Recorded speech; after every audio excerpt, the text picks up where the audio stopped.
on the bottom image, those ones. So what I'm going to do is add a layer mask. I'm going to select the mask. I'm going to make sure I have a black paintbrush because I want to, remember, black, white reveals, black conceals. I want to conceal her eyes that are blurry. All right, so I'm going to go ahead and I'll flip that. I'm going to go to my brush and I'm going to go ahead and bring back her eyes. Again, you can go ahead and see right here where I painted on the mask. Maybe I want to bring maybe the edges of her face back a little bit. Maybe I'll make my paintbrush a little bit smaller. Maybe a little bit around her hair.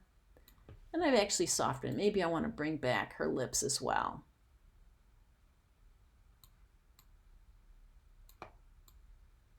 There.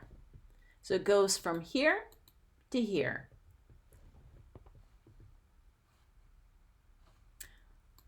All right, no need to save this. Let's go ahead and open up the next image. Go to the desktop, the files I gave you, gradient. Go ahead and go into the 07 gradient mask folder and go ahead and open up the horse image. Okay, so far what we've done is we've utilized masks to make selections non-destructively, because we can always get rid of the mask and our original image is still there. We've made them from the paintbrush. We also have made masks from selections. You can also make masks utilizing gradients that go from white to black. All right, in order to do that, I'm going to go ahead and add a layer mask to my horse layer. Oops, wrong icon. Okay, there we go. I'm going to go to my gradient tool, and at the top here, my current gradient is exactly what I want it to be, black to white. I just hesitated because I'm just noticing now that Photoshop has changed this dialog box a little bit. Anyway, with the layer mask selected, with my gradient tool, the gradient tool works like this in Photoshop. You click and you pull, okay? Since I was on my layer mask, I now created a gradient layer mask. I'm going to go ahead and undo that. I'll do it again. This time I'm going to pull from the bottom up, okay, and I created a mask. This technique actually works really well, especially for your next assignment, because if I wanted to use an image like this that's pretty busy, I've now given myself a really good, nice area for text that isn't going to conflict with the image. So I could set text on this area. I think maybe I wouldn't want a green background, but I've given myself an area. I'm going to hit it undo again. I'm going to change the gradient to from linear to radial. And I'm going to go ahead and pull from the corner. Okay. I'm going to pull from the inside out. I'm going to do that again. I actually don't mind that gradient, but I actually want it to be reversed. Rather than having it dark in the middle, I actually want the transparency to the outside. So I'm going to go edit, undo gradient, and I'm going to reverse the gradient. In your option palette, you've got the ability to reverse. I'm going to click and pull again, and now I've created a radial gradient mask. Don't need to save that. Let's go ahead and open up the next image.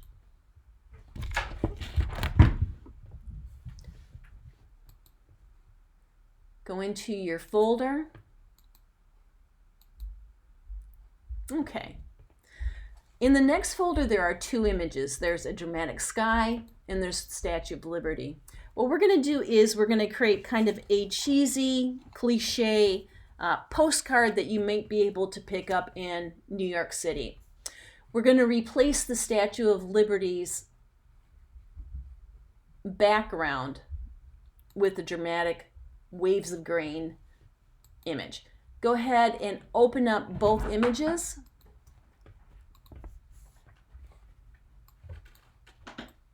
Okay, so the first thing I want to do is I want to get rid of the Statue of Liberty's background. Okay, now you're going to have to make a decision as to how to go about doing that. Would it be better to select the Statue of Liberty, or do you think the better way of going about it is selecting the background and inversing your selection? Again, that's up to you. I'm going to go ahead and go to I'm going to actually try the object selection tool and see how well that works. It's thinking right now. Yeah, actually pretty good. Got a little bit too much though.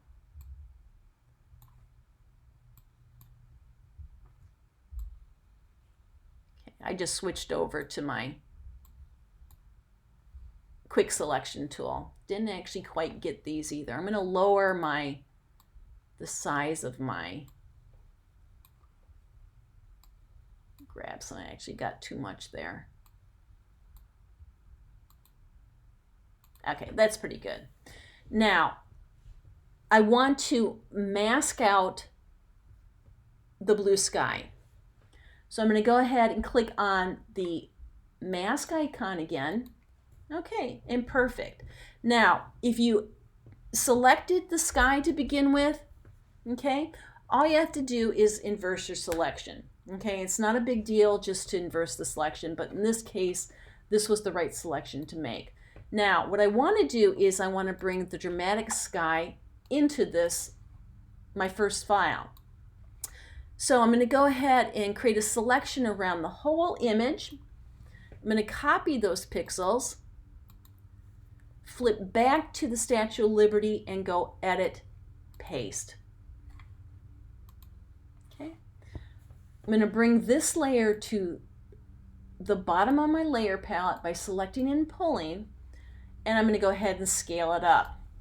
With that layer selected, I'm going to go Edit, Transform Scale, and I'm going to scale it up. Okay. And now I've replaced the image background. All right. Don't need to save those. Let's go ahead and open up the next image.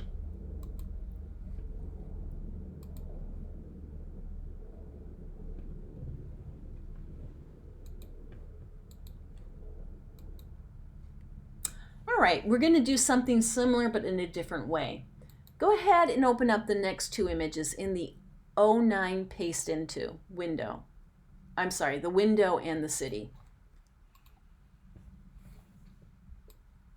Okay, now we've got this image and we've got this image. What I want to do is replace this image inside the window with kind of the cityscape. Okay, so what I'm going to do is I'm going to create a selection around the area that I want to replace. I'm going to grab my rectangular marquee tool, and I'm going to go ahead and drag out a selection. So I've created the target area. I'm going to go to the other image. I'm going to create a selection around it.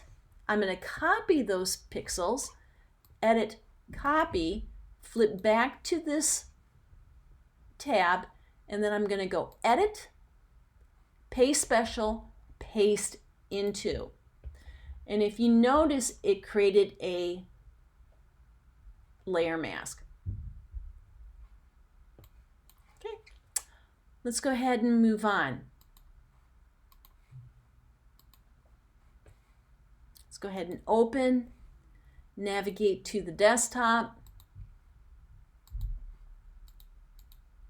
All right, what we're going to do is we're going to refine edge, use the refine edged dialog box again. As I've mentioned in the past, hair is the most difficult selection. And if you look at this image, this man, I'm trying to pull this down a little bit. This man has a lot of flyaway hair. So what I'd like you to do is make a quick selection selecting the man. Okay, I've got that layer selected. I'm looking over here. I've got that layer selected, and I'm just going to go ahead and kind of select quickly through him. I need to get his shoulder and his front. Okay, now there are some areas that I definitely need some improvement. I can see some flyaway hairs here. And by the way, I've got 2 layers in this file. All right, so what I'm going to do is I'm going to, whoops, I made a selection up at the top, my mistake. I'm going to go ahead and select and mask from the option palette. I'm looking right up here. It's going to launch a new window.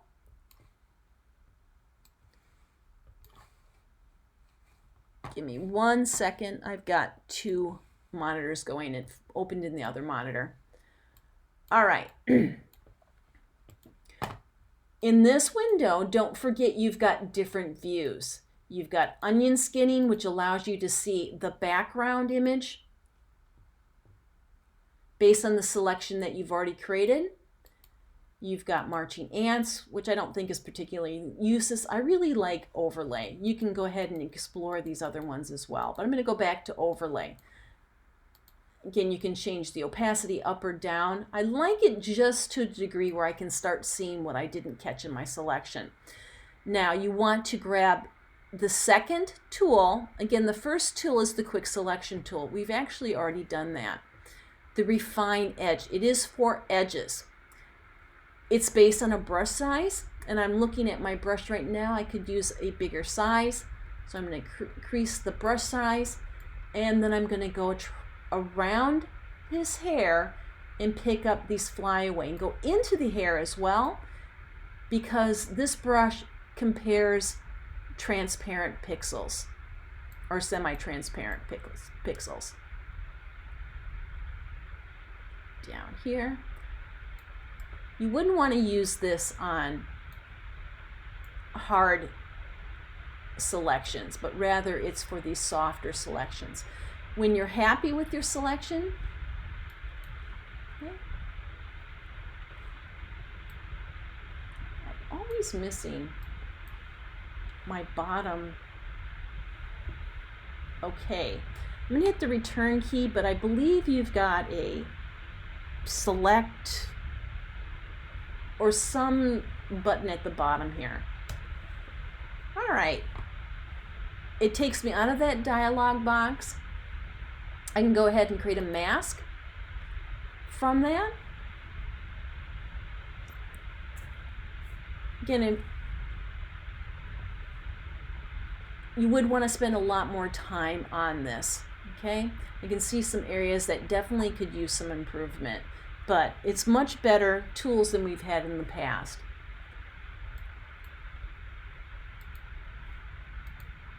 All right, for further learning on this, I've got some other options for you. I'm not going to go through them, but I do have some for you, some files for you. Okay. I'd like you to challenge yourself to try to recreate this image, okay, using mask. I've given you the pieces of this image, and I'd like you to use the mask tool to recreate it. So in that folder, I've given you the gear, the clocks, the timekeeper's face, and what I'd like you to do is recreate this look, just to challenge yourself. All right, that's it.